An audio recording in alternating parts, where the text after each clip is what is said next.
Principios espirituales que glorifican a Dios.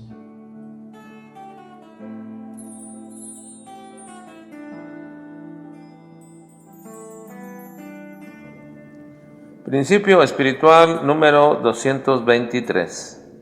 Cuando Dios quiere que hagamos su obra, Él proveerá de los medios e incluso hasta usará de gente no creyente para ello. Esdras capítulo 1 al capítulo 3. Una de las principales situaciones en las que uno se encuentra cuando recibe el llamado de Dios es precisamente el temor de cómo podríamos llevar a cabo la labor grandiosa a la cual Dios nos está invitando. Nos sentimos prácticamente incapaces e imposibilitados de poder llevar a cabo la obra de nuestro Dios. El sentimiento de incapacidad es inherente a un verdadero llamado, porque Dios no está llamando a personas que se creen suficientes para la obra, sino a aquellos a que su parecer no podrían nunca llevar a cabo esa obra. Pero es precisamente esta una de las razones importantes porque la dependencia de Dios es y será siempre durante toda la vida de aquellos que sirven a Dios. Una de las características que nunca se deberían de perder, y recuerden que Dios le dijo a la iglesia de la Odisea que se creían ricas y que se habían enriquecido y que no tenían ninguna necesidad de nada, pero no sabían que eran una desventurada, pobre, ciega y desnuda. Aquel que es llamado para cumplir la obra de nuestro Dios siempre se sentirá deficiente, insuficiente y necesitado. Cuando Dios llamó a Moisés, inmediatamente él puso por excusa su propia condición, hasta un punto donde Dios tuvo que decirle que si su condición era la de ser tardo para hablar, es porque él así lo había querido. ¿Con qué propósito? Por encima de aquellos propósitos ocultos de Dios en todo lo que él hace, uno de ellos, podríamos decir, es para que siempre dependiera de él. Amós, el profeta, también reconoció que él lo tenía absolutamente entendido, que él no era nada, ni tenía ninguna cosa por la cual Dios le hubiera elegido para ser un profeta. Le dijo al rey Amasías: no soy profeta ni soy hijo de profeta, sino que soy boyero y recojo higos silvestres. Jehová me tomó desde detrás del ganado. Pablo también dijo que el Señor le había dado un aguijón en su carne para que no se sobreexaltara sobremanera, y esto estaría siempre durante su ministerio para que él pudiera depender siempre de la gracia de Dios.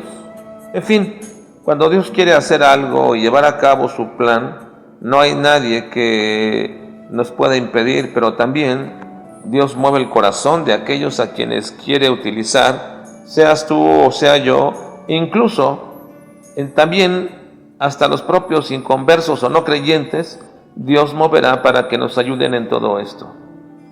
El libro de Crónicas culmina diciendo que Dios había llevado cautivo al pueblo de Judá a Babilonia y ya no estaba el pueblo de Dios en su tierra prometida, pero la profecía decía que sería todo esto por 70 años, así que al finalizar los 70 años Dios despertó el corazón del rey Ciro para que hiciera una proclama, y con esta proclamación es como comienza el libro de Esdras, donde el rey Ciro reconoce que Dios le ha dado todo lo que él tiene, y lo que ha hecho el rey es en todo este imperio una obra de parte de Dios y voluntad de Dios.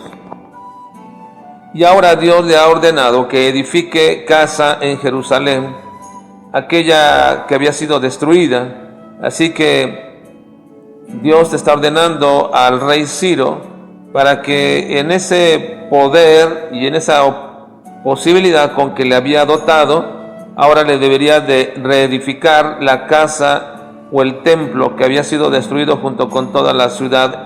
Así que entonces el rey Ciro da la orden para que todos los que sean del pueblo de Dios y que se encuentran en su reino regresen a su tierra, y que todas las personas de su reino les ayuden con plata, con oro, con bienes y con ganado.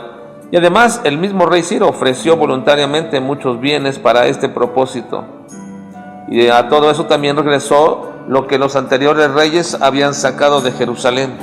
Así que entonces comienza el regreso del pueblo de Judá a su tierra y junto con ellos una gran cantidad de bienes para comenzar la reconstrucción del templo. Dios había decidido en su plan eterno comenzar esta nueva etapa con su pueblo y para ello había elegido a líderes que los dirigieran en este regreso, pero también había abierto el corazón de todas las personas a su alrededor para ayudar en esta obra. Todo el pueblo se encontraba en gozo y en alegría porque nuevamente estarían en su país y sobre todo la casa de Dios sería reconstruida, porque Dios siempre se provee de medios cuando sus planes deben ser cumplidos. Y esto debería ser un aliciente cuando estamos siendo llamados a un ministerio o al servicio para su obra.